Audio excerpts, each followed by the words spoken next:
So, hello guys, welcome back to our YouTube channel biology nation. So guys welcome back, वापस से आपका स्वागत है भाई लोग अपने चैनल बायोलॉजी नेशन पे, जहाँ पे हम लोग क्लास 12 बायोलॉजी को कवर करते हैं, जो सिर्फ हमारा बोर्ड के सिलेबस को लेके चलता है, नॉट नीट का सिलेबस, क्योंकि भाई सब हर जगह नीट नीट नीट करते हैं, तो हम लोग सिर्फ बायो का सिलेबस चलते हैं। So guys after very long time नया जोश के साथ नया चैप्टर के साथ हम लोग वापस आ चुके हैं। आज का नया चैप्टर है हमारा कौन सा, ऑर्गेनिज्म एंड पॉपुलेशन। ठीक है, थोड़ा ज़्यादा मतलब इतना दिमाग लगाने वाला चैप्टर नहीं, थ्योरेटिकल चैप्टर है, नॉर्मल। अगर इसमें सिर्फ थिंकेबल चैप्टर है और क्वेश्चंस लगभग इससे एनसीईआरटी से क्वेश्चन आते हैं 2 या 3 मार्क्स वाले या 2 मार्क्स वाले क्वेश्चंस में इससे पेपर बनता है, ज़्यादा से ज़्यादा 7 या 8 मार्क्स का इससे आता है। So guys after very long time के बाद काफ़ी टाइम के बाद वीडियो आई है। सो गाइज जो भी नया चैनल में लाइक एंड सब्सक्राइब गाइज, और जो अपना चैप्टर स्टार्ट करते हैं। और सबसे मेन बात, जो इसमें नया सिलेबस जो आया, क्योंकि जो पिछले साल सिलेबस उसमें काफ़ी सारे टॉपिक्स आप जिसके पास पुरानी एनसीईआरटी होगी, तो उसमें कुछ टॉपिक्स जो होंगे वो डिलीट हो चुके हैं। ठीक है, तो मैं एक बार बता दे रहा कि उसमें टॉपिक्स कौन से डिलीटेड, तो मैं अपनी एनसीईआरटी खोल लेता हूँ। ठीक है, तो उसमें जो नया सिलेबस के हिसाब से कुछ टॉपिक्स हटा दिए गए हैं और कुछ टॉपिक्स डिलीट कर दिए गए हैं। ठीक है, तो जिस पर्सन के पास भाई अपनी पुरानी एनसीईआरटी होगी, जिस भाई के पास आपके पास पुरानी एनसीईआरटी होगी, तो मैं बता दे रहा पुरानी एनसीईआरटी में आपको ये जो टॉपिक्स बता दें, आपको जो ऑर्गेनिज्म एंड इट्स एनवायरनमेंट जो टॉपिक है, ये आपका कटा हुआ है। और यहाँ से लेकर आपका पूरा आपको लास्ट तक, जहाँ पॉपुलेशन एट्रीब्यूट्स है, पॉपुलेशन एट्रीब्यूट्स तक ये आपका पूरा कटा हुआ। हम लोगों को पॉपुलेशन एट्रीब्यूट्स से पढ़ना है, उसके पहले तक जितना पूरा टॉपिक है हमारा पूरा कटा हुआ है। ठीक है, हमें पढ़ना क्या, हमें अपना पॉपुलेशन एट्रीब्यूट्स पढ़ना है, उसके बाद हमें पॉपुलेशन ग्रोथ के बारे में पढ़ना है, उसके बाद लाइफ हिस्ट्री वेरिएशन, फिर पॉपुलेशन इंटरेक्शन, फिर हमारा चैप्टर खत्म। ठीक है, तो काफ़ी सिलेबस कम हो गया है पिछले साल के हिसाब से। ठीक ही है जो हो रहा है। ठीक है, जो अपना चैप्टर में स्टार्ट करते हैं, तो चलो भाई लोग स्टार्ट करते हैं। तो सबसे पहले हमारा जो चैप्टर है, एक बॉल पेन पर निकाल लेता हूँ। ठीक है, चलो चैप्टर हमारा नाम है ऑर्गेनिज्म एंड पॉपुलेशन। ठीक है, तो सबसे पहले हमारी हेडिंग है इकोलॉजी हमारी, क्योंकि जो पॉपुलेशन ऑर्गेनिज्म है, ये organism and population chapter ecology के अंदर आता है। भाई इकोलॉजी क्या है? नॉर्मल सबसे, it is a branch of science which studies the interaction among organism and between the organisms and it's physical abiotic environment.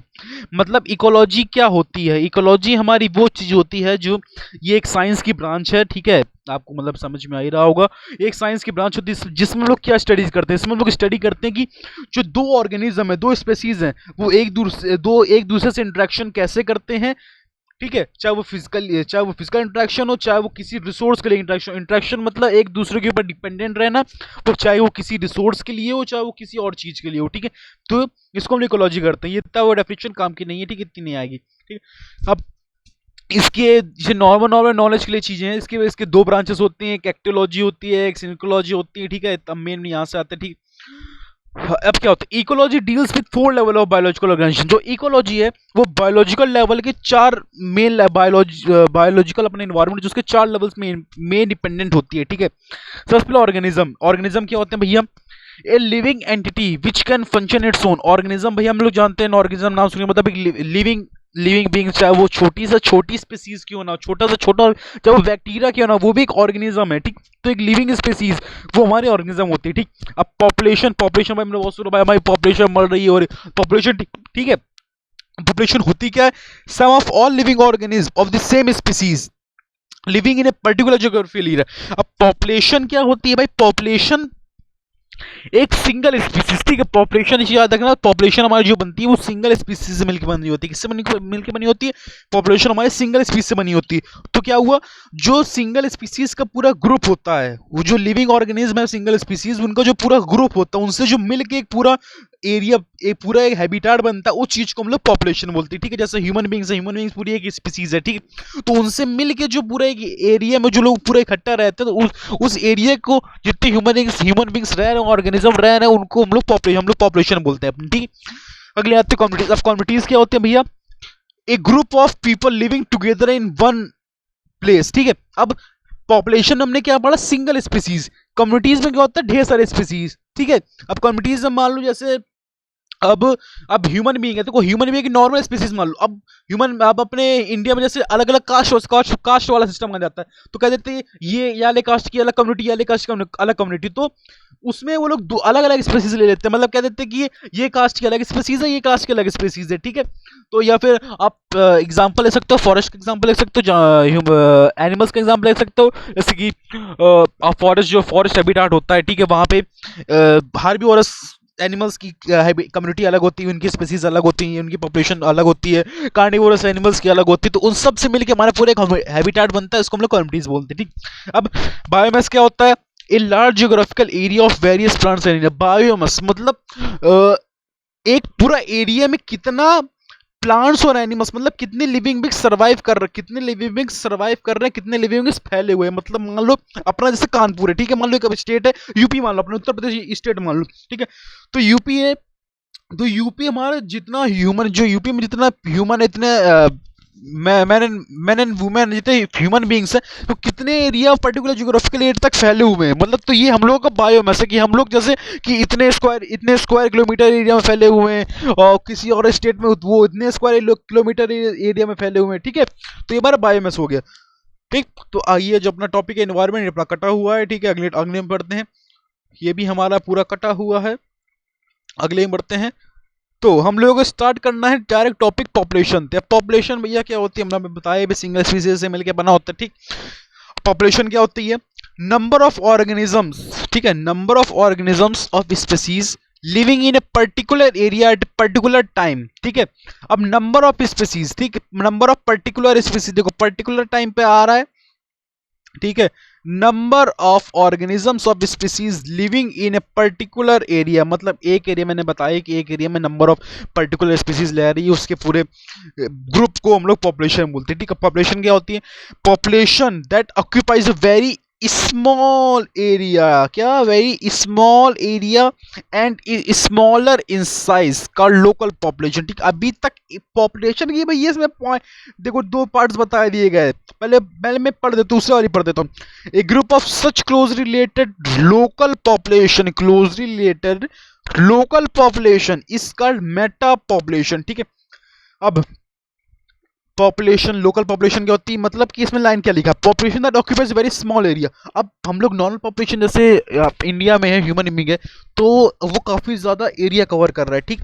तो हम लोग उससे नॉर्मल मैक्स पॉपुलेशन मानते हैं, यहाँ इतना पॉपुलेशन बढ़ गई, ठीक है। अब लेकिन एक कम एरिया में, ठीक है, बहुत स्मॉल एरिया में बहुत ही कम पॉपुलेशन रह रही है। मान लो कोई भी स्टेट, मान लो आप एक जैसे मान लो अंडमान एंड निकोबार आइलैंड मान लो, वहाँ पे कितने, मतलब स्मॉल एरिया है, ठीक है। वहाँ का जो बायोमास ज्योग्राफिकल एरिया बहुत स्मॉल है, और वहाँ पे रहने वाले लोग भी, मतलब जो पॉपुलेशन स्पेसीज वहाँ पे रह रही हैं, रहने वाले लोग भी उनका भी साइज बहुत कम है। तो इसको हम लोग बोलते हैं लोकल पॉपुलेशन। क्या बोलते हैं? Local population. इसको हम लोग बोलते हैं लोकल, इसको हम लोग बोलते हैं लोकल पॉपुलेशन, ठीक है। उसके बाद क्या? एक ग्रुप ऑफ सच क्लोज, अब इन्हीं लोकल पॉपुलेशन के ग्रुप को हम लोग क्या बोलते हैं? Meta population. क्या बोलते हैं? Meta population. मतलब ढेर सारी लोकल पॉपुलेशन मिल के हमें क्या बना देंगी? मेटा पॉपुलेशन बना देंगे। क्या बना देंगे? मेटा पॉपुलेशन बना देंगे, ठीक है। उसके बाद it is an important area of ecology because it links ecology to population genetic evolution. Population ecology ये अपने उसमें नहीं है सिलेबस में इसके, तो इसको हमें बताने की जरूरत कुछ नहीं है, ये हमारा नहीं है, हमें मेन में जो बताना था मैंने बता दिया, ठीक। अब पॉपुलेशन तो हमने अभी पहले वापस रिवाइंड करते हैं। पॉपुलेशन एक नॉर्मल ज्योग्राफिकल एरिया में रहने वाले सिंगल स्पीसीज को हम लोग, उनके ग्रुप को हम लोग पॉपुलेशन बोलते हैं, ठीक है। अब एक सिंगल स्मॉल एरिया, मतलब स्मॉल ज्योग्राफिकल एरिया में रहने वाली स्मॉल स्पीसीज को, मतलब स्मॉलर साइज वाले स्पीसीज में स्मॉल स्पीसीज को, मतलब जिनकी क्वांटिटी कम है, उनको हम लोकल पॉपुलेशन बोलते हैं। अब ऐसी ही ढेर सारी लोकल पॉपुलेशन के ग्रुप को हम लोग मेटा पॉपुलेशन बोलते हैं, ठीक है। अपना मेन स्टार्ट होता है मेन टॉपिक एनसीईआरटी का, पॉपुलेशन एट्रीब्यूट्स। पॉपुलेशन एट्रीब्यूट्स क्या होते हैं भैया? सबसे पहले हमारे इसमें आते हैं पॉपुलेशन साइज और डेंसिटी, ठीक है। पॉपुलेशन डेंसिटी क्या भैया? पॉपुलेशन साइज या फिर पॉपुलेशन डेंसिटी बोल सकते हैं। पॉपुलेशन डेंसिटी, अब मैं नॉर्मल बताऊं, पॉपुलेशन डेंसिटी क्या होती है? मतलब एक पूरे ज्योग्राफिकल एरिया में कितने नंबर ऑफ पीपल्स रह रहे हैं, ठीक है। क्या है? Number of individuals of species per unit area. मैंने बताया भाई कि एक एरिया में कितने नंबर ऑफ पीपल्स लोग रह रहे हैं। अब इसका मैं एग्जाम्पल जैसे दे रहा हूँ, इसका एग्जांपल जैसे दे सकते हैं, ठीक है। मान लो ये एक एरिया है, ये घर है, ये एक घर है, ठीक है। अब 1 2 3 4 5 6 7। हाँ सो गाइस वेलकम बैक। तो थोड़ा टेक्निकल प्रॉब्लम हो गई थी, जो हम लोग अपन स्टार्ट करते हैं। ठीक है, तो हम लोग बता रहे थे कि पॉपुलेशन डेंसिटी क्या होती है। ठीक, पॉपुलेशन डेंसिटी मतलब क्या कि एक पूरे एरिया में कितने नंबर ऑफ लिविंग बींग्स, कितने मतलब पीपल रह रहे हैं। ठीक है, उसका मैं एग्जांपल दे रहा था। तो एग्जांपल में क्या दे रहा था, मैं शेप्स बना रहा था यहाँ पे। ठीक है, तो मान लो ये दो घर हैं। ठीक, एक ये हमारा प्लॉट है। ठीक, एक ये हमारा प्लॉट है, ये हमारा प्लॉट है। अब मान लो इसके अंदर कितने लोग रह रहे हैं, 1 2 3 4 5 6 7 8 9 10 11 12 13 14। ठीक है, अब इसके अंदर मान लो 1 2 3 4 5 6। ठीक, अब ऐसे ऐसे समझ लो, सिंपल देखो समझो। मान लो इसके अंदर कितने लोग रह रहे हैं, इसके अंदर 15 लोग रह रहे हैं। कितने लोग रह रहे हैं, 15 लोग। ठीक, और ये जो घर है इसकी मतलब साइज क्या है, ये 5x5 का है। ठीक, 5 है 25 स्क्वायर मीटर का घर है। ठीक है, अब तो मेन बात समझो। अब मान लो ये दो हाउस है हमारे पास। ठीक, एक सेकेंड, मान लो दो हाउस हैं, एक घर हमारे पास ये है और एक घर हमारे पास ये है। अब इसको आप घर से मतलब फिर मान लो ये एक अदर स्टेट है, ये मान लो हमारा यूपी है और ये हमारा एमपी है। क्या है, एमपी है। तो अब इसमें आपसे पूछे जब ये पॉपुलेशन डेंसिटी किसकी ज़्यादा है, तो जिस हिसाब से मैं डेफिनेशन क्या पढ़ी कि एक सिंगल मतलब नंबर ऑफ इंडिविजुअल, एक पूरे ज्योग्राफिकल एरिया में कितने नंबर ऑफ इंडिविजुअल्स रह रहे हैं उसको हम लोग पॉपुलेशन डेंसिटी बोलेंगे। तो यहाँ पे पॉपुलेशन डेंसिटी किसकी ज़्यादा होगी, तो यहाँ पे पॉपुलेशन डेंसिटी होगी हमारी ज़्यादा, किसकी होगी, यूपी की होगी। क्यों, क्योंकि यहाँ पे नंबर ऑफ इंडिविजुअल्स ज़्यादा, स्पेसीज ज़्यादा रह रही हैं एक पूरे पर्टिकुलर एरिया में, और वॉल्यूम और एमपी वाले में थोड़ा कम रह रही हैं। ठीक है, इसको हम लोग रेस कर देते हैं। एक सेकेंड। हाँ ठीक, चलो अगले पे आते हैं हम लोग। अपना फॉर्म इसमें आगे फॉर्मूले में बढ़ते हैं। तो फॉर्मूला क्या है, हमने पढ़ी है, number of individuals of species per unit area of volume, इस पॉपुलेशन डेंसिटी इसको बोलते हैं। ठीक है, उसके बाद इसका फॉर्मूला क्या होता है, अब इसको formula number of individuals in a region, मतलब एक पूरे रीजन में नंबर ऑफ इंडिविजुअल्स कितने हैं upon size of unit area region. जैसे मैंने फॉर्मूला बताया, मान लो ये सब यहाँ पे मानने वाला काम चल रहा है ब्रो। ठीक है, मान लो यहाँ पे नंबर ऑफ इंडिविजुअल्स कितने हैं, 16, मान लो 16 है। ठीक है, और जो साइज है, एरिया रीजन का साइज है वो 25 स्क्वायर फीट है। कितना है, 25 स्क्वायर फीट या फिर 25 मीटर स्क्वायर। ठीक है, एरिया है।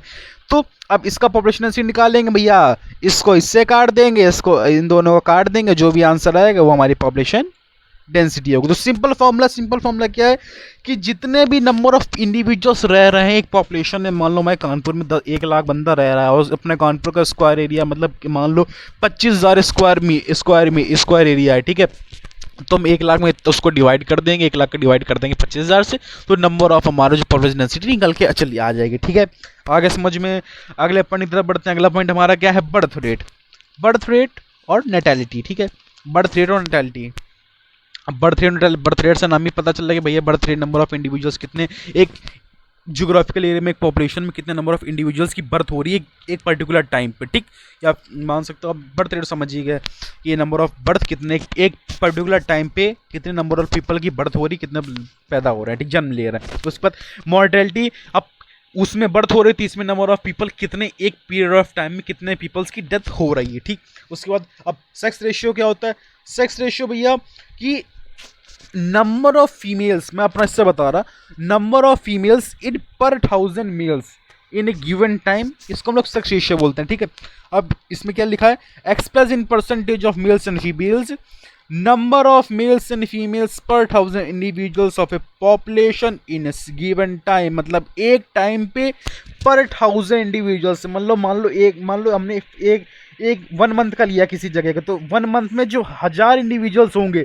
उसमें मेल और फीमेल को जो परसेंटेज डिवाइड होगा उसको हम लोग सेक्स रेशियो बोलते हैं, जो हर साल मतलब निकाला जाता है। क्योंकि और जो आजकल फीमेल्स की पॉपुलेशन मोस्टली हाई चल रही है, 60-40 चले। एनसीईआरटी में हमारा 60% फीमेल्स को दिया गया, 40% मेल्स को दिया गया। ये 60% फीमेल्स की सेक्स रेशियो ज़्यादा है, फीमेल्स की क्वांटिटी ज़्यादा है। ठीक, अगले टॉपिक बढ़ते हैं। अगला टॉपिक है हमारा एज पिरामिड। भैया अब एज पिरामिड क्या होता है? Population at any given time is composed of individuals reference stages ages when the age distribution is plotted for the population. देखो अब क्या है एज पिरामिड, नाम समझ में आ रहा है कि एज पिरामिड, एज के लिए पिरामिड कुछ बनाया गया होगा, फालतू चीज बनाई होगी, ठीक है, इस नाम से समझ में आ रहा है, हेडिंग से, ठीक। अब इसमें क्या है, अब इसमें हमारे क्या, इसमें एक पिरामिड्स बनाए जाते हैं। पिरामिड्स कैसे बनाए जाते हैं? हमारे अगले में पिरामिड, देखो पिरामिड्स बनने हमारे पास पिरामिड्स बनाए जाते हैं। पिरामिड्स में इससे क्या होता है, जो डिफरेंट एज ग्रुप्स हैं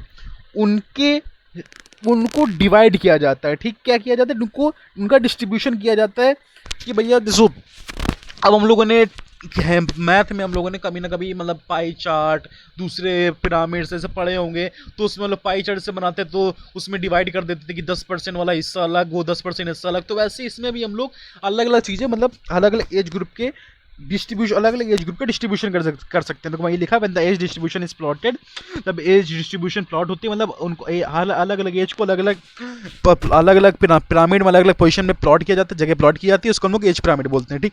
अब यहाँ पे एज पिरामिड्स क्या होता है? Age pyramids of a human population generally show age distribution of males and females in combined diagram. अब एज पिरामिड है भैया, तो एज पिरामिड जनरली हमारा क्या बताएगा?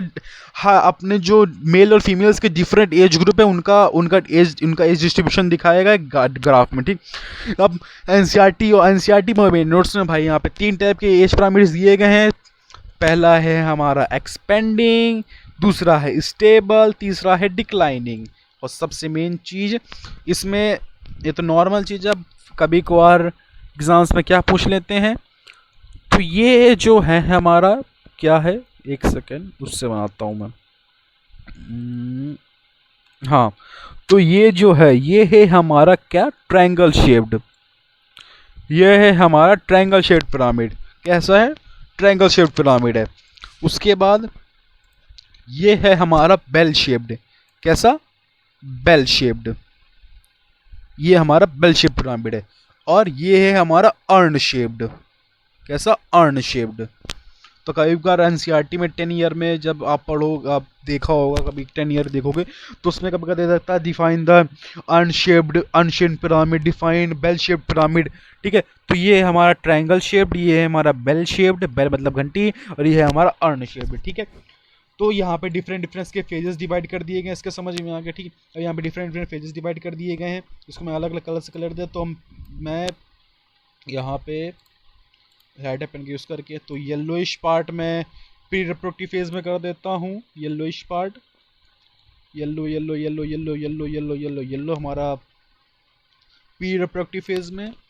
उसके बाद मैं रेड कर देता हूँ रिप्रोडक्टिव फेज में, रिप्रोडक्टिव फेज रेड कलर। तो ऐसे आसानी होगी ना ब्रो, ठीक है, ऐसे आसानी हो जाएगी, ज़्यादा सही रहेगा। नॉर्मल कर दे यार, अब सिस्टम ऐसा थोड़ा दिक्कत होती है। रेड कलर से हमारा reproductive phase, and the last and least green colour से हम लोग कर देते हैं post reproductive phase. Post reproductive phase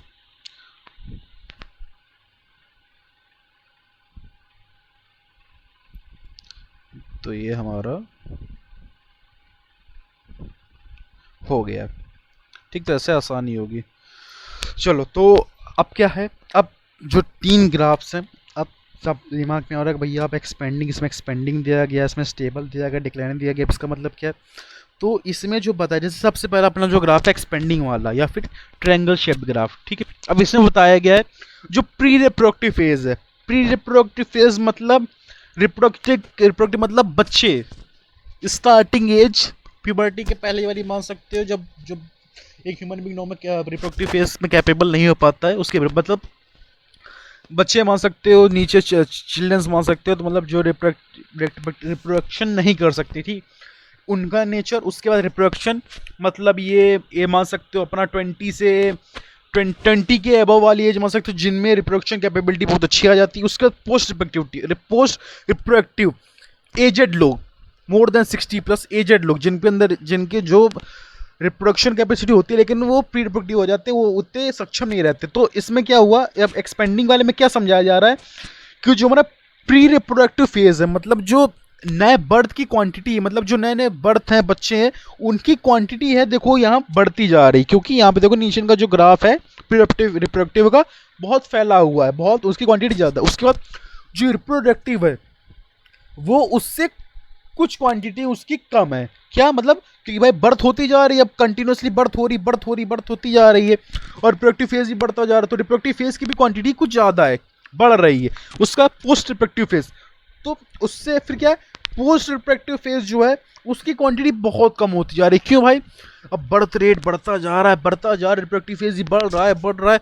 अब भाई पर्सन की डेथ हो नहीं पा रही है। मान लो वहां तुम 10% मर रहे हैं, अब तुम 50 नए बर्थ वापस ले लिए, ठीक है, तो ये एक्सपेंड हो रही है। क्या हो रही है, इससे पॉपुलेशन पूरी एक्सपेंड हो रही है। अब डेथ रेट हो नहीं पा रही, बर्थ रेट बढ़ता चला जा रहा है, तो क्या हो रहा है, पॉपुलेशन एक्सपेंड हो रही है।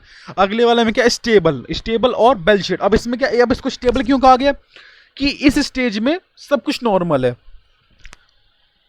बर्थ रेट हमारा कंट्रोल में है, रिप्रोडक्टिव मतलब प्री रिप्रोडक्टिव फेज हमारी कंट्रोल में है, मतलब बर्थ रेट मतलब सब स्टेबल चल रहा है, रिप्रोडक्टिव फेज सब कंट्रोल में है, स्टेबल के बराबर ही है, और पोस्ट रिप्रोडक्टिव मतलब डेथ भी मतलब अच्छे से हो रही है, मतलब डेथ मतलब पर्सन की डेथ होना भी जरूरी है, ठीक।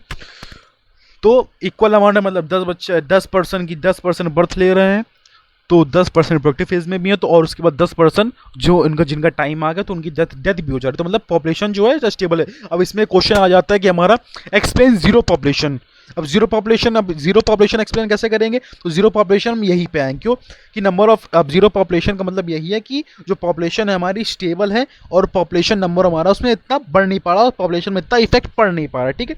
अगला लास्ट आता है हमारा डिक्लाइनिंग और अनशिफ्ट। तो इसमें क्या है, इसमें जो हमारा बर्थ रेट है, मतलब प्री रिप्रोडक्टिव फेज जो है उसकी क्वांटिटी कम है, ठीक है, मतलब कि बर्थ रेट बहुत कम है, रिप्रोडक्टिव फेज तो नॉर्मल ही है, ठीक है। बर्थ रेट कम है तो रिप्रोडक्टिव फेज भी थोड़ा कम ही हो जाएगा, क्योंकि कोई बर्थ ही नहीं हो पाए तो रिप्रोडक्टिव फेज कहाँ पे आएगा। उसके बाद लेकिन जो डेथ रेट है उसकी क्वांटिटी बहुत ज़्यादा है, ठीक है। तो मतलब कि वहां पे सिर्फ दो मतलब मान लो एक महीने में सिर्फ 1000 चाइल्ड्स का बर्थ हुआ, लेकिन वहीं एक महीने में कहो 5000 लोगों की डेथ हो गई, ठीक है। तो इससे क्या है, बर्थ रेट बहुत कम है लेकिन डेथ रेट बहुत ज़्यादा है। समझ में आ गया। एक्सपेंडिंग गया था कि उसमें सब पॉपुलेशन इंक्रीज हो रही थी, डेथ रेट कम था, बर्थ रेट ज़्यादा थी, प्री फेज ज़्यादा थी, पोस्ट रिप्रोडक्टिव फेज कम थी। स्टेबल वाले में जीरो पॉपुलेशन, मतलब कोई इतना चेंजमेंट नहीं आ रहा था। डिक्लाइनिंग में बर्थ रेट डेथ रेट ज़्यादा हो गई, पोस्ट रिप्रोडक्टिव फेज थोड़ी कम हो गई, ठीक। अगले टॉपिक चलते हैं, पॉपुलेशन ग्रोथ भैया क्या होती है, पॉपुलेशन ग्रोथ उसके बाद size of population for any species is not a static parameter, it keep changing with time, it depends on factors such as. आप भैया किसी भी, आप भी जानते हैं, हम भी जानते हैं कि कोई भी पॉपुलेशन, कोई भी मनुष्य, कोई भी जीव जंतु अपने पॉपुलेशन, अपने स्पीसीज को ऐसे मतलब नहीं बढ़ा सकता है। कोई भी मनुष्य, जीव जंतु, प्राणी सब किस एक चीज पे डिपेंड होते हैं, जिसको हम लोग बोलते हैं फूड रिसोर्स। हम लोग भैया खाना नहीं मिलेगा ना 4 दिन, कुछ नहीं कर पाओगे, सब ऐसे पड़े रहोगे, क्योंकि भैया खाने के अलावा काम नहीं है, ठीक। Size of population for any species is not static, किसी भी स्पीसीज की पॉपुलेशन जो होती है वो स्टैटिक नहीं होती है कि हाँ भैया ह्यूमन की पहले लिख के याद है कि ह्यूमन भैया 8 बिलियन वर्ल्ड में, ह्यूमन की क्वांटिटी 7.7 बिलियन ही होगी वर्ल्ड में, नहीं पहले से लिखी है। स्टेबल नहीं होती, स्पेसिफिक नहीं होती कि हाँ इतनी ही होगी। अब 7.7 बिलियन से 10 बिलियन पहुंच जाए, या फिर 3 बिलियन पहुंच जाए, जैसे कोरोना जैसे वापस चीज़ें आ जाए, तो स्टेबल नहीं होती। और सारी स्पीसीज जो होती हैं वो अपने वो फूड रिसोर्सेज पे डिपेंडेंट होती हैं, ठीक है। और डिफरेंट स्पीसीज हैं वो नेचर को अडाप्ट करती हैं, जो अडाप्टिव रेडिएशन हम लोगों ने, अडाप्टिव रेडिएशन आप इवोल्यूशन वाले चैप्टर में पढ़ोगे, ठीक है। अगले पॉइंट पे की पॉइंट आता है, की टर्म स्टार लगा है bro, star density of A population in a given habitat during a given period perpetuates due to 4 basic process, ठीक है। अब जो किसी भी पॉपुलेशन ग्रोथ का इफेक्ट 4 मेन बेसिक प्रोसेस से पड़ता है भैया, एक पूरे जियोग्राफिकल एरिया में किसी भी पॉपुलेशन ग्रोथ का इफेक्ट, चाहे वो बढ़ रही हो चाहे वो घट रही हो, 4 पॉइंट से, 4 मेन बेसिक पॉइंट से पड़ता है। तो सबसे पहला हमारा पॉइंट आता है नटैलिटी। क्या आता है? नटैलिटी। इसको हम लोग किससे नोट कर सकते हैं? इसमें आगे होगा तो फिर लिखने की जरूरत ही नहीं है। हाँ ठीक है, चलो आगे है। तो नटैलिटी, बर्थ रेट पढ़ के आया था अभी, बर्थ रेट भी पढ़ा था ना क्या? नंबर ऑफ बर्थ रेट हम लोगों ने क्या पढ़ा था? बर्थ रेट पढ़ा था कि नंबर ऑफ स्पीसीज कितने जियोग्राफिकल एरिया में, कितने हैबिटेट में बर्थ कर रहे हैं, मतलब कितने बर्ड्स, कितने इंडिविजुअल्स बर्थ ले रहे हैं। तो नैटेलिटी वही है कि number of birds during a given period in the population that are add in the initial, मतलब एक पूरी पॉपुलेशन है उसमें कितने नंबर ऑफ पीपल बर्थ कर रहे हैं, बर्थ ले रहे हैं, उसको हम नैटेलिटी बोलते हैं। उसको हम लोग कैपिटल एन से डिनोट करते हैं। ठीक, अगला बेसिक फीचर क्या है उसकी? Mortality, death. वो बर्थ रेट, डेथ रेट, मतलब एक पूरे हैबिटेट में, ज्योग्राफिकल एरिया में कितने नंबर ऑफ इंडिविजुअल की डेथ हो रही है, इसको हम लोग मोर्टेलिटी बोलते हैं। इसको हम लोग कैपिटल डी से डिनोट करते हैं। उसके बाद इमिग्रेशन। अब एक पॉपुलेशन में बाहर से कितने लोग, मतलब मान लो आपके घर में 5 लोग हैं, ठीक है, आपके घर में 5 लोग हैं, अब बाहर से 4 आ गए, कितने हो गए? 5 4 9। तो 5 4 लोगों का क्या हुआ? 4 लोगों का आपके पॉपुलेशन में क्या हुआ? इमिग्रेशन हुआ। ठीक है, तो उससे क्या हुआ? आपकी पॉपुलेशन बढ़ गई। कितने? 5 से 9 हो गए, 5 से 9 हो गए। ठीक, उसके बाद एमिग्रेशन। अब एमिग्रेशन क्या? अब मान लो आपके घर में 10 लोग थे भैया, ठीक, अब 10 में आपके 6 लोग घर से चले गए। क्या हो गया? एमिग्रेट हो गए, घर छोड़ के चले गए, आपकी पॉपुलेशन छोड़ के चले गए। तो कितने बचे आपके पास? 4 लोग। तो आपकी पॉपुलेशन कितनी बची? 4। ठीक, इसको हम लोग कैपिटल, एमिग्रेशन को हम लोग कैपिटल ई से नोट करते हैं, इमिग्रेशन को हम लोग कैपिटल आई से नोट करते हैं। ठीक, अगला की पॉइंट क्या है? अगला की पॉइंट हमारा क्या आता है? अगला key point, if natality and immigration contribute to an increase in population density.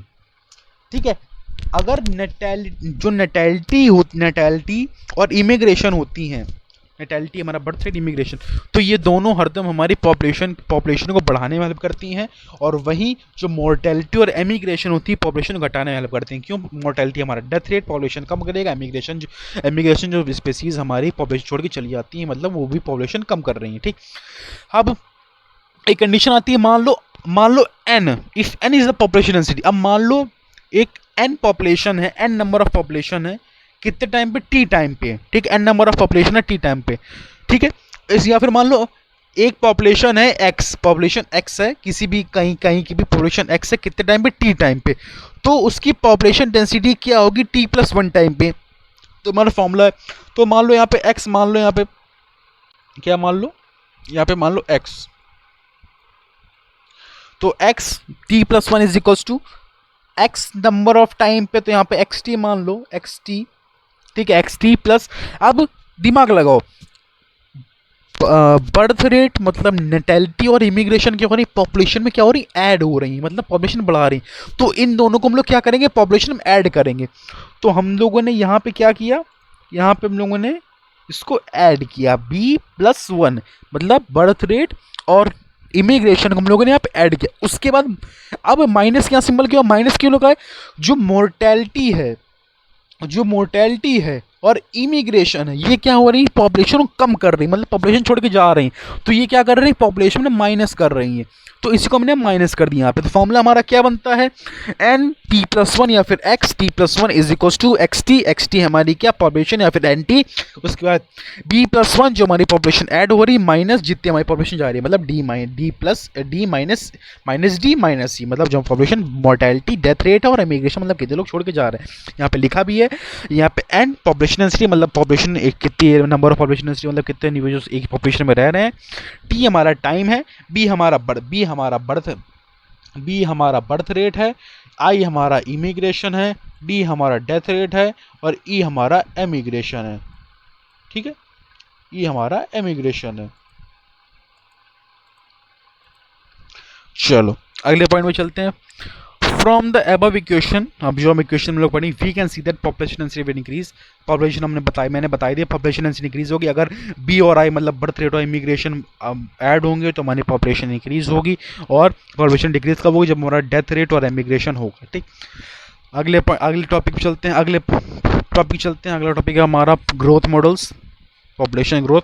ठीक है। अब इसके दो की टर्म्स आते हैं, एक होता है हमारा एक्सपोनेंशियल ग्रोथ और दूसरा होता है हमारा लॉजिस्टिक ग्रोथ। अगला हमारा लॉजिस्टिक ग्रोथ कहाँ गया, एक्सपोनेंशियल ग्रोथ इंट्रोडक्शन, ये तो ये हमारा लग रहा है ये हमारा अगला लॉजिस्टिक ग्रोथ, ठीक।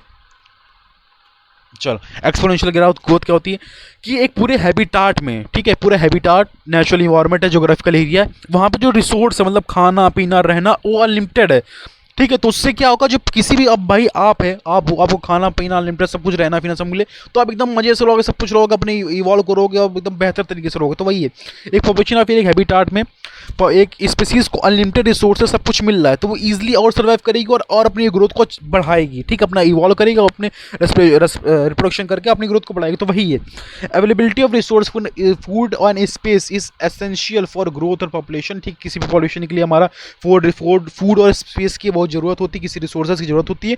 तो यहाँ पे क्या होता है, अनलिमिटेड अवेलेबिलिटी, मैंने बताया ना अनलिमिटेड, यहाँ पे जो food resource unlimited availability result in population exponential growth, मतलब जो रिसोर्स है वहाँ पे यहाँ पे अनलिमिटेड, इसी कारण जो एक्सपोनेंशियल ग्रोथ है, मतलब अचानक से पूरी ग्रोथ बढ़ती है, पॉपुलेशन में ग्रोथ होती है, ठीक है। इंक्रीज और increase in population density during unit time period T is calculated. अब यहाँ पे एक टाइम पीरियड टाइम टी में हमारे पॉपुलेशन में कितना पॉपुलेशन डेंसिटी इंक्रीज या डिक्रीज, उसको निकालने का फॉर्मूला यहाँ पे। तो यहाँ पे हमारा dn/dt equals to b minus D, B हमारा birth rate minus death rate, birth rate minus death rate, and यहाँ पे हमारी क्या पॉपुलेशन डेंसिटी। तो इसको हम लोग b माइनस डी को हम लोग r मानते, r हमारा क्या है, intrinsic rate of natural increase है, ठीक है। इसको हम लोग r लिख सकते हैं। तो dn/dt इक्वल्स टू r, ये इक्वेशन हम लोग को याद रखनी पड़ेगी ब्रो, ये तैयार करने वाली ही है क्योंकि हम बायो वाले स्टूडेंट्स हैं, मैथमेटिक्स में लोचा खा जाते हैं, ठीक है। तो dn/dt equals to r, and values question में दी जाती हैं, आपको जस्ट वैल्यू पुट करके आंसर निकालना होता है। यहाँ पे हमारी n हमारा पॉपुलेशन साइज है, ठीक है, r हमारा interesting rate of natural increase है, ठीक। अब r चीज़ क्या है, r is the important parameter that assesses the effects of biotic and abiotic factors of body. r हमारा क्या है, r हमारा बताते हैं कि पूरे पॉपुलेशन ग्रोथ में, मतलब पूरे इन्वायरमेंट है उसमें बर्थ रेट मतलब बायोटिक और एबायोटिक क्या फैक्टर्स का क्या इफेक्ट पड़ रहा है, मतलब पूरी पॉपुलेशन ग्रोथ में बायोटिक और एबायोटिक फैक्टर्स का इफेक्ट जो पड़ता है वो हमारा आर बताता है, ठीक। It is difficult for different organisms, ठीक है, हर ऑर्गेनिज्म डिफरेंट होता है। अब एग्जांपल क्या है, इट्स वैल्यू ऑफ 0.05 फ्रॉम, मतलब एग्जांपल दिया गया है कि it's value for 0.015 for natality, Norway rate and 0.8, तो वैल्यूज दी गई नॉर्मल, ठीक है। अब equation results in J shape. अब ये जो इक्वेशन एक्सपोनेंशियल ग्रोथ है ना, इसका ग्राफ बनता है जे शेप का बनता है। जे शेप कैसे भाई, देखो ये जो पूरा जे शेप जा रहा है, ये वाला तो जे शेप जा रहा है। अब ये बता क्या रहा है, अनलिमिटेड रिसोर्सेस हैं तो पॉपुलेशन क्या हुई, अचानक से बिल्कुल सीधी चली गई, बिल्कुल क्या जाए, सीधे जा रहे, बिल्कुल बढ़ती चली जा रही, बढ़ती चली जा रही, मतलब कोई लिमिट नहीं कि जा रही ऐसे हो जाए, नहीं, बढ़ती चली जा रही, बढ़ती चली जा रही, बढ़ती चली जा रही, ठीक। तो इसको रिप्रेजेंट किया गया हमारा जे शेप से। उसके बाद internal form of exponential growth equation is, अब यहाँ पे वैसे एनसीईआरटी में जो इक्वेशन है कहाँ गई, ये जो डायरेक्ट एनसीईआरटी में ये डायरेक्ट फॉर्मूला लिखा गया है NT is equals to N0 ERT, लेकिन यहाँ पे जो मैंने करके दिखाया जो नोट्स में, जिसमें पूरा करके दिखाया है मतलब कैसे आया है। तो हमारी जो इक्वेशन बनी थी dn/dt is equals to r, ये जो इक्वेशन बनी थी हमारी, इसका हमने क्या किया, इसका हमने डिफरेंशिएशन किया गया यहाँ पे, ठीक है। तो dn/n is equals to r dt, इतना मेरे हिसाब से इसको करने का जामा नहीं है, आपको जस्ट सीधे ये इतना नहीं आता, आपको सीधे बस ये इक्वेशन तैयार करनी है। तो NT is equals to N0 ERT, यहाँ पे जो NT है हमारा number of population in time T, number of population after time T, और number of population at time 0। E हमारा जो है वो लॉगरिथम है, ठीक है, और R हमारा जानते ही हो टाइम टी पे, ठीक। उसके बाद एक्सपोनेंशियल ग्रोथ इंट्रैक्शन, ये सिर्फ नहीं कोई इंपॉर्टेंट नहीं है, चलो ठीक है। उसके बाद आते हैं, any species growing exponentially under unlimited resources contains without any cheek and react in honours population में, जो हमने बताया कि अगर कोई species unlimited population unlimited resources के अंदर में अपने आप को सर्वाइव करे तो उसके पास वो अपने आप को उसकी ग्रोथ में कोई इतना इफेक्ट नहीं पड़ता, उसके अलावा वो अपने आप उसका फ़ायदा ही अपने आप अपनी ग्रोथ को बढ़ाती रहेगी, ठीक है। अगला टॉपिक आता है हमारा लॉजिस्टिक ग्रोथ। लॉजिस्टिक ग्रोथ क्या होता है, उसमें हमारा एक्सपोनेंशियल में क्या होता है कि रिसोर्सेज थे अनलिमिटेड थे, लेकिन इसमें लॉजिस्टिक में होता है जो रिसोर्सेज होते हैं वो लिमिटेड होते हैं, ठीक है। तो उससे क्या होता है जो पॉपुलेशन होती है किसी भी स्पीसीज की, वो एक लिमिट, एक टाइम पे आकर लिमिट में आ जाती है कि उससे ज़्यादा मतलब बढ़ नहीं पाती है पॉपुलेशन होती है। सब अपनी जो पॉपुलेशन ग्रोथ है उसको एक लिमिट पे रखते हैं, ओवर नहीं बढ़ाते हैं, ठीक। तो वही लिखा है यहाँ पे, no population of any species in nature as limited resources है डिस्ट्रॉयड। मतलब पॉपुलेशन में वो तो नॉर्मल चीज़, हम लोग खुद ही जानते हैं कि इस पूरे इन्वायरमेंट नेचर में किसी भी स्पीसीज के लिए अनलिमिटेड रिसोर्सेज नहीं है।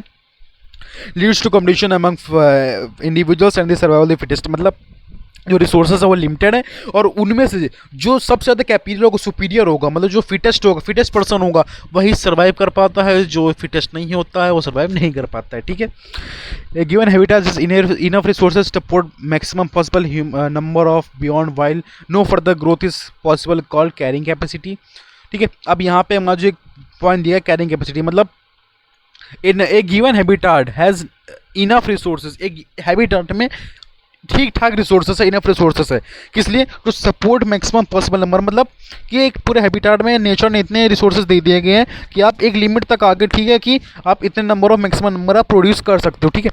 Beyond which no further growth is, जिसके बाद आप कोई भी ग्रोथ नहीं कर सकते हो, ठीक। तो उसको रिप्रेजेंट करने के यहाँ पे कैरिंग कैपेसिटी वर्ड यूज करेगा, जिसको हम लोग के से रिप्रेजेंट करते हैं। किससे रिप्रेजेंट करते हैं? के से। मतलब कि ग्रोथ, एक पॉपुलेशन है, एक नेचर पूरा एक जियोग्राफिकल एरिया है जैसे फॉरेस्ट, तो वहाँ पे नेचर ने एक लिमिटेड रिसोर्सेज दे दिया गया कि भैया इतनी लिमिट है, आप इतने नंबर तक इंडिविजुअल्स अपने प्रोड्यूस कर लीजिए, उसके बाद आप नहीं कर सकते, उसके बाद आपकी कैरिंग कैपेसिटी लग जाएगी, ठीक है। अब यहाँ पे जो एन था हमारा, N is plotted in relation to time T that logistic growth shows sigmoid curve, sigmoid curve आ रहा है। देखो अभी हम लोगों ने जो पढ़ा था, जो हम लोगों ने भी वाला पढ़ा था, तो उसमें क्या था, हमारा जे शेप जा रहा था, मतलब कि बढ़ती चली जा रही थी, पॉपुलेशन भी बढ़ती चली जा रही थी, किसमें एक्सपोनेंशियल ग्रोथ। अब इसमें क्या है, इसमें एस शेप बन रहा है, और यहाँ पे मतलब कि एक टाइम पे आके हमारे यहाँ पे लिमिट आ गई कि भैया इसके बाद आप नहीं बढ़ पाएंगे, आप एक टाइम बढ़ते रहे, लेकिन उसके बाद आप इतना नहीं बढ़ पाएंगे क्योंकि रिसोर्सेज लिमिटेड हैं, ठीक। अब इसके हम लोग इक्वेशन भी कैसे कर सकते हैं, D N upon D T is equals to R N, उसके बाद K minus N upon K, equation आपको याद करनी ही पड़ेगी। इसको हम लोग पॉपुलेशन डेंसिटी बोलते हैं, एन हमारा पॉपुलेशन डेंसिटी है, ठीक है। ठीक है, अगले चलते हैं। This model is more realistic because no population growth can sustain exponential growth definitely because L will be competition for the basis. मतलब वही मैंने चीज़ बताई, कोई पॉपुलेशन अचानक से बढ़ नहीं सकती क्योंकि रिसोर्स लिमिटेड है, और ज़्यादा अगर होंगे तो इसके कारण जो डिफरेंट ऑर्गेनिज्म उनमें कॉम्पिटिशन रहता है, जो भी सुपीरियर होता है वो जीत जाता है, जो फिटेस्ट होता है वो जीत जाता है, जो फिटेस्ट नहीं होता उसको नेचर खत्म कर देते हैं, खलास कर देते हैं, ठीक।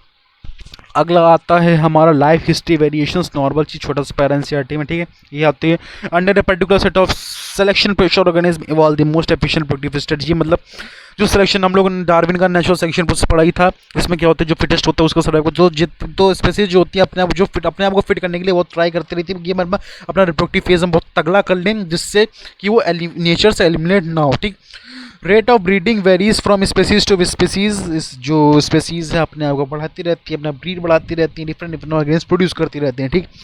Some species breed only one in their life, कुछ स्पेसीज क्या होती हैं अपने पूरी लाइफ टाइम में सिर्फ एक ही यंग वंस अपने एक ही ब्रीड को बढ़ती देती हैं। जैसे हमारी सैल्मोना फिश हो गए, बम्बू हो गया, बम्बू की आप पूरे लाइफ टाइम में सिर्फ एक ही ब्रीड निकलती है, ठीक है, एक ही बार निकलता है। उसके बाद वाइल कुछ ब्रीड्स क्या होती हैं अपने पूरे लाइफ टाइम में ढेर सारे ब्रीड्स को, जैसे बर्ड्स हो गई, मैमल्स हो गए, तो बर्ड्स को देखा वो एक बार में को अभी जैसे मान लो एक फर्स्ट मंथ फिर अगले मंथ में वापस दे दिया, फिर अगले और मंथ में तो एग ले करते रहती हैं, ठीक। तो इसका मतलब क्या, some organism produce large number of smalls. अब कुछ क्या होते हैं, कुछ ऑर्गेनिजम्स ढेर सारे नंबर पे लिव अपने इंडिविजुअल्स अपने न्यू वंस को बढ़ देती हैं, लेकिन वो छोटे साइज के होते हैं, और कुछ ऑर्गेनिज्म कम नंबर को करते हैं लेकिन उनका साइज बहुत, जैसे एलिफेंट हो गया, वो कम नंबर पे करते हैं, उनका साइज आता होता है। और इसी में मान लो जैसे पपीज मान लो, डॉग मान लो, वो ढेर सारे नंबर पे करते हैं लेकिन उनका जो साइज होता है कम होता है, ठीक। अकॉर्डिंग टू इकोलॉजिस्ट के हिसाब से life history traits of organism have evolved in relation to the constraint imposed by biotic and body components which they will live. उसके बाद क्या है, phases, logistic growth, lag phase, फालतू चीज़ें हमारे पास इतना, मतलब देखो इसमें इतना ही था कि जो स्पेसीज हमारी सुपीरियर होती है, मतलब जो फिटेस्ट रहेगी, अपना रिप्रोडक्टिव फेज अच्छा रखेगी, अपना रिप्रोडक्शन जो जैसे हम लोगों ने आप उसमें था डार्विन इवोल्यूशन चैप्टर में डार्विन फिटनेस के बारे में, मतलब जो स्पेसीज अपनी रिप्रोडक्टिव फिटनेस मतलब अपने नंबर ऑफ इंडिविजुअल्स अच्छी रहेगी, जो सुपीरियर रहेगी वही सर्वाइव कर पाएगी, और जो थोड़ा अपने कम कम रहेगी, अपने मतलब इंडिविजुअल रिप्रोडक्टिव फेज नहीं कर पा रही, अपने न्यूरॉन्स इतने अच्छा नहीं बना पा रही है, तो उनको उसको क्या आती है, नेचर उसको डायरेक्टली एलिमिनेट करती है, मतलब बोझ नहीं बनने देती नेचर में, ठीक है। अगले टॉपिक बढ़ते हैं, अब लाते हैं लास्ट एंड लास्ट टॉपिक्स है पॉपुलेशन इंट्रैक्शन, ठीक है। अब पॉपुलेशन इंट्रैक्शन क्या होता है? In nature living organism such as animals, plants and microbes can't live in isolation, therefore interact. तो जो अपने जो ऑर्गेनिज्म है, अपना पूरा इन्वायरमेंट नेचर है, उसमें जो plants, animals, microbes, human beings, तो ये क्या है, ये अपने पे डिपेंडेंट नहीं है, हम सब किसी ना एक दूसरे पे डिपेंडेंट है। हम ह्यूमन है, प्लांट्स पे डिपेंडेंट है, एनिमल्स हैं वो जैसे हार्बीवोरस हो गए, वो प्लांट्स पे डिपेंडेंट हो गए, जो कार्निवोरस हो गए वो हार्बीवोरस से डिपेंडेंट हो गए, हम लोग कार्निवोरस से डिपेंडेंट हो गए, मतलब तो पूरे नेचर में सब एक दूसरे पे डिपेंडेंट होते हैं, ठीक है।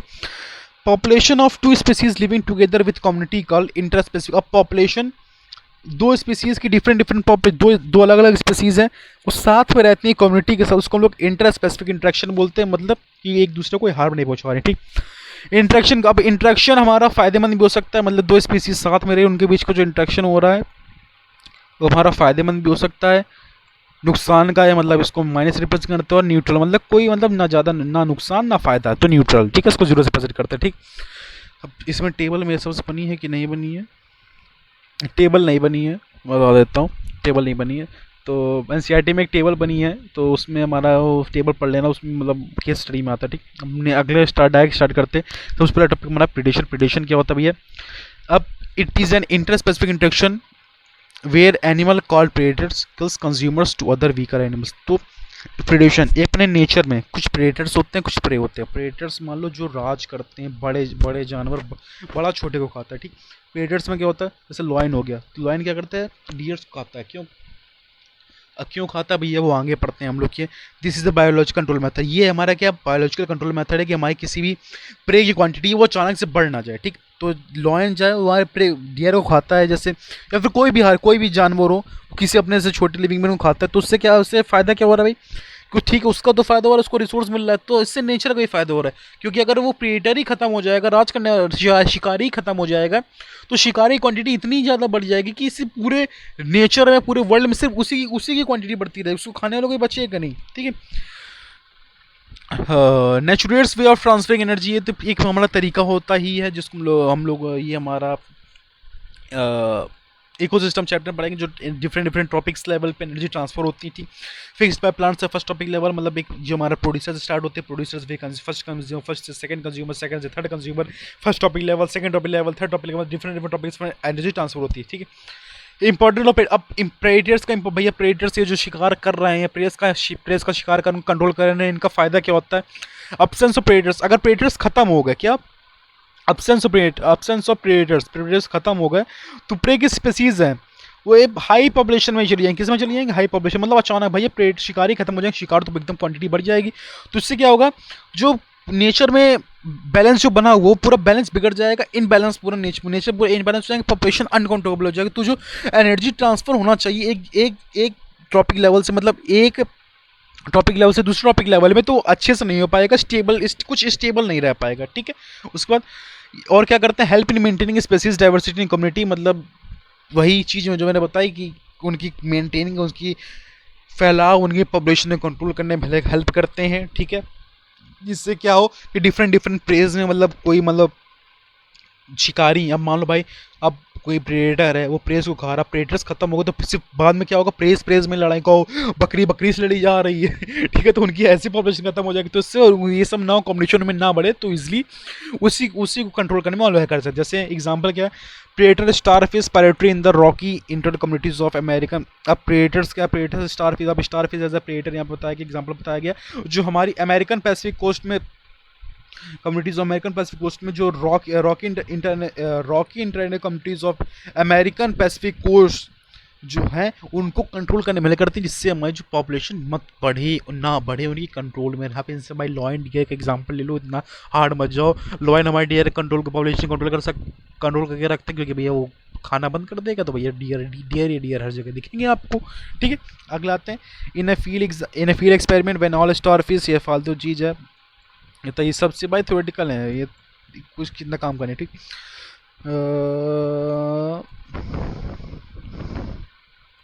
किसी काम का नहीं, ठीक है।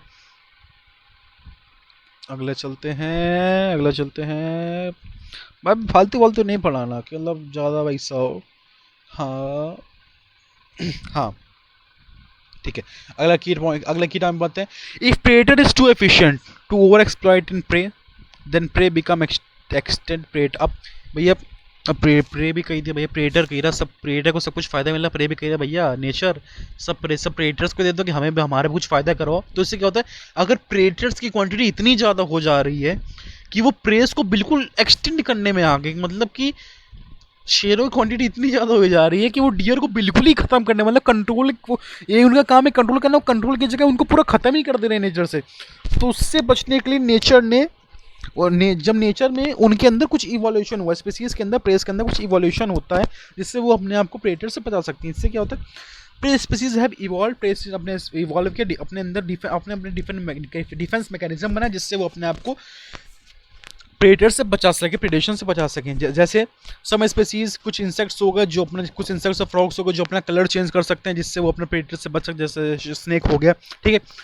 कुछ के अंदर इवोल्यूशन ऑफ नेचर, उनको नेचर उनके अंदर पॉइजन रिलीज करने की कैपेसिटी दे सकता है जिससे वो अपने प्रेडेटर्स को अंदर पॉइजन इंजेक्ट करके अपने आप को बचा सकते हैं।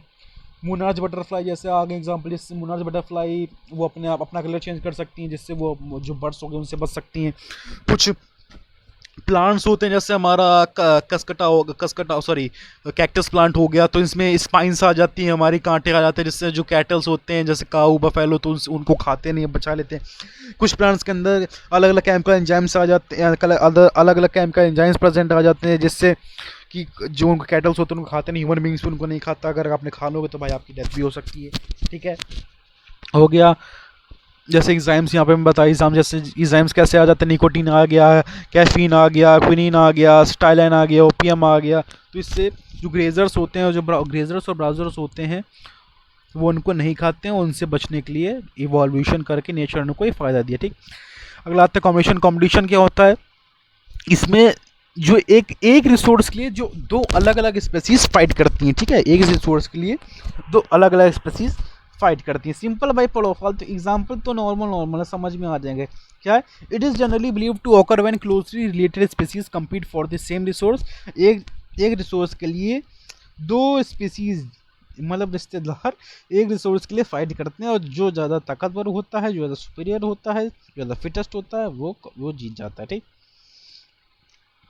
इंटरफेरेंस कॉम्पिटिशन में सेम स्पीसीज के बीच में फाइट होती रहती है, जो हमारा डोमिनेट करता है वो जीत जाता है।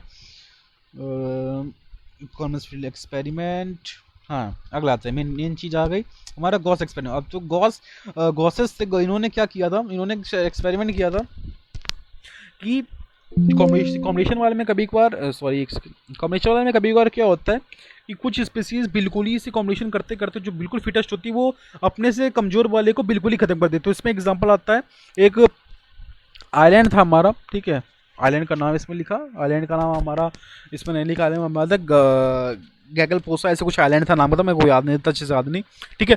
तो आइलैंड था, उसमें क्या होता है भैया कि वहाँ पे एक टर्टल रहते, तो जो हरीबोरस टर्टल थे जो ग्रेजिंग करते थे वहाँ पे ग्रासेस खाते थे, फूल पत्तियाँ खाते थे। तो वहाँ पे क्या हुआ, वो खाते थे, ठीक है। अब उसमें क्या हुआ, एक टाइम क्या हुआ कि वहाँ पे गोट्स को डाल दिया, मतलब उस आइलैंड में गोट्स की क्वांटिटी बढ़ा दी गई। तो उससे क्या हुआ, तो गोट्स थी उनके ऊपर डोमिनेट कर गई। अब जो जितना भी खाने रिसोर्स थे, फूड रिसोर्स थी, वो गोट्स ज़्यादा खाने लगी।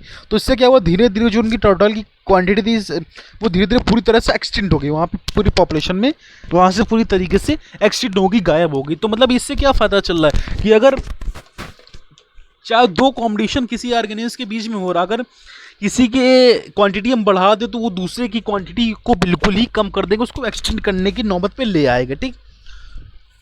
अगला आता है हमारा पैरासिटिज्म क्या होता है, जिसमें इसमें इंटरेक्शन होता है दो स्पीसीज का, मतलब सिंपल बताता हूँ, interaction between two species in which one contain profit and second contain loss. मतलब एक जिसमें दो स्पीसीज का फायदा होता है, जिसमें एक का फायदा, दो स्पीसीज के बीच में इंटरेक्शन होता है, इसमें एक का फायदा हो जाता है, दूसरे का नुकसान होता है, ठीक होता है। मोड ऑफ इंटरेक्शन बिटवीन, देखो यहाँ पे mode of interaction between two species, किसी के बीच में दो species, in which one is depends on other species for food shelter, जिसमें जो दूसरे को डैमेज कर देती है, उसका नुकसान कर देती है। अब इसमें एडाप्टिव एडिशन, इसमें हमारा एग्जांपल सकता है पैरासाइट का आ सकता है, इससे हमारा मलेरिया पैरासाइट आ गया भाई। मान लो मलेरिया का प्लाज्मोडियम पैरासाइट हमारी बॉडी के अंदर आ गया, जैसे हेल्थ इंडस्ट्री जो मैंने बताया था, तो हमारे बॉडी में क्या, तो उसमें फायदा किसको हो रहा है, प्लाज्मोडियम का। नुकसान किसको हो रहा है, ह्यूमन बॉडी का। अब मान लो कुछ नॉर्मल ह्यूमन भी मांग लो, ठीक है। अब गए, ठीक है, उसकी शादी में गए, खा पी रहे हो, अपने दोस्त की पार्टी में गए, बर्थडे पार्टी में, बिना हाथ हिलाए चले जा रहे हो, पार्टी में गए। अब तो भैया बड़े मजे में खा पिया, मस्त आ गए, तो फायदा किसका हो रहा है, आपका। नुकसान भी, पैसा किसका खर्च हो रहा है, नुकसान किसका हो रहा है, उसका। क्यों आपने उसको कुछ रिटर्न, उसको कुछ दिया नहीं, ठीक है। तो वही समझ लो, वही चीज़ है, ठीक है। अगला आते हैं टाइप्स ऑफ पैरासाइट। पैरासाइट दो टाइप के होते हैं, एक्टोपैरासाइट, इंडोपैरासाइट। मैंने हेल्थ एंड डिसीज चैप्टर में बता ही दिया था इसको। एक्टोपैरासाइट जो हमारे बॉडी के बाहर प्रेजेंट होते हैं, इंडोपैरासाइट जो हमारे बॉडी के अंदर जाके डैमेज करते हैं, मैंने बता ही दिया था, इसकी यहाँ बताने की जरूरत ही नहीं है। उसके बाद अगला आते हैं कॉम्युनिज्म। कॉम्युनिज्म क्या होता है, अब उसमें हमने पैरासिटिक्स वाले में क्या पढ़ा था कि दो स्पीसीज के बीच में इंटरेक्शन होते हैं, इसमें से एक का फायदा होता है, दूसरे वाले को नुकसान होता है। लेकिन कम्युनिज्म में ऐसा नहीं होता। कम्युनिज्म में जैसे मैं किसी और पे डिपेंडेंट हूँ, तो इसमें जैसे मैं उस पर डिपेंडेंट हूँ तो मेरा उसमें फायदा हो रहा है, तो सामने वाले पास इतना पैसा है, मान लो मैं सामने वाले से पैसा, कोई थर्ड एक्स पर्सन है, मैं उससे पैसा मांग रहा हूँ, तो मैंने मान लो उससे 10 लाख रुपए मांगे, तो मेरा फायदा हो रहा है, मुझको 10 लाख रुपए की जरूरत है, मेरा फायदा हो रहा है। लेकिन उसका कुछ नुकसान है, क्यों, उसके पास बहुत पैसा है, ठीक है, उस पर पैसे कमी नहीं, तो उसका कोई नुकसान, उसको कोई इफेक्ट नहीं पड़ रहा, ठीक। तो वही चीज़ है, interaction between two species where one species is benefited and the other species neither harmed, और उसका ना कोई फायदा और नुकसान हो रहा है। इसमें हमारा एग्जाम्पल आ जाता है ऑर्चिड्स का। जो ऑर्चिड्स हमारी मैंगो ट्री में बढ़ती हैं, तो उसमें जो अपने शेल्टर न्यूट्रिशन के लिए ग्रोथ कर लेती है, जिस तो इससे हमारा जो मैंगो ट्री में कोई इफेक्ट नहीं पड़ता, ना मैंगो ट्री को कोई फायदा होता है, ठीक है। और एक चीज़ और एग्जांपल दिया गया, जैसे ब्रैनल्स हो गए, जो हमारे जो वेल होती हैं, ब्लू डार्क ब्लैक वेल्स होती हैं, उनके बैक में हो जाती हैं, तो उस वहाँ पे उनका अपनी ग्रोथ करते रहती, कंटिन्यूसली बढ़ते रहते हैं, तो उसमें उनका फ़ायदा होता है। ब्लू वेल्स का कोई नुकसान नहीं होता। वो कहते हैं ये आ जाओ, कोई बात नहीं, तुम आई बढ़िए। इसमें कोई एग्जांपल था सीएनएमिया का, ये बहुत एग्जांपल पूछा था। सीएनोमिया स्टिंगिंग, मतलब स्टिंगिंग टेंटिकल्स, मतलब जो सीएनएमिया हो जाती हैं, वो इस क्लाउन फिश के साथ इंटरेक्शन करती हैं, तो इसमें क्लाउन फिश कोई नुकसान नहीं होता, ना उसको कोई फ़ायदा होता है, तो उसका सीएनएमिया का भी काम चलता रहता है, ठीक। अगला आता है हमारा mutualism, last and at least mutualism. तो इसमें क्या होता है, interaction benefits between the both. इसमें दो स्पीसीज इंटरेक्शन करती हैं, इसमें दोनों का फायदा होता है, ठीक। एग्जांपल्स आ जाते हैं, लीचेंस आ जाता है, लीचेंस का जैसे फंगस हो गया, बिटवीन फंगस और लीकी के बीच में अगर हमारा होगा कॉम्बिनेशन, तो भाई इसमें किसी का नुकसान, फंगस का भी फायदा है और एल्गी का भी फायदा है। दूसरा हमारा mycorrhizae association between fungi and the roots of high plants. बड़े प्लांट्स की रूट में अगर फंगी लग जा रहे तो उसका कोई इफेक्ट नहीं पड़ता, तो इसमें दोनों का फायदा ही होता रहता है। फंगी हेल्प क्या करती है, फंगी हमारा हेल्प करती है न्यूट्रिशन और न्यूट्रिशन को एब्जॉर्ब करने के लिए सॉइल से, तो इससे भैया प्लांट का फायदा हो रहा है, क्योंकि उसका और ग्रोथ बढ़ रही है, और भैया प्लांट हमारा उसके अगेंस्ट में, प्लांट हमारा उसके फ़ायदे में, भैया तुम हमारा फ़ायदा कर, हम तुम्हें न्यूट्रिशन दे देते हैं, तो उसमें फंगी का फ़ायदा है। और हमारा कॉमन एग्जांपल आ जाता है, जैसे हनी बी और फ्लावर्स का जाता है। भैया हनी बी जैसे फ्लावर्स में आई, तो भैया उसने उसको पॉलिनेशन में हेल्प कर दिया, पोलिनेशन ट्रांसफर करने में, और हनी बी का भी फ़ायदा हो गया, वो उससे उसका मिल्क जूस जो होता है उसको शक करके ले जाती, तो वो अपना हनी बनाने के लिए दूसरा उसका भी हनी बी का भी फ़ायदा हो जाता है, प्रोवाइड कर देती है, ठीक है।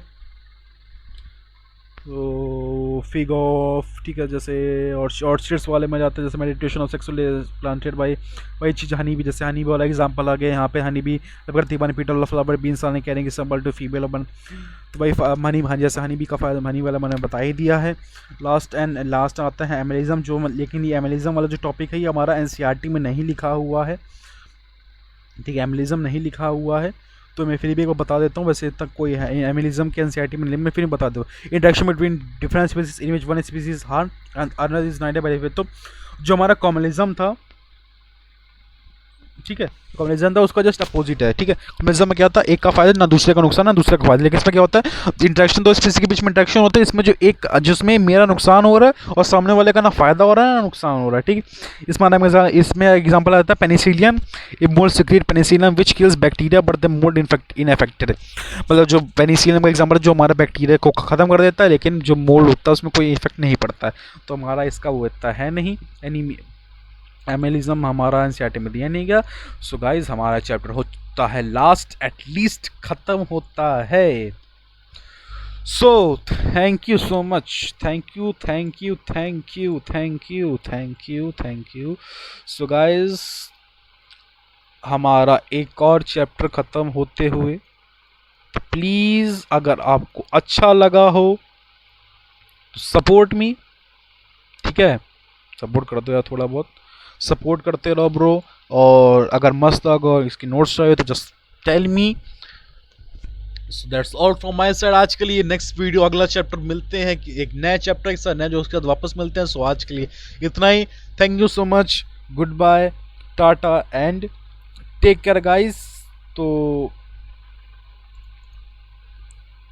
Thank you so much bro.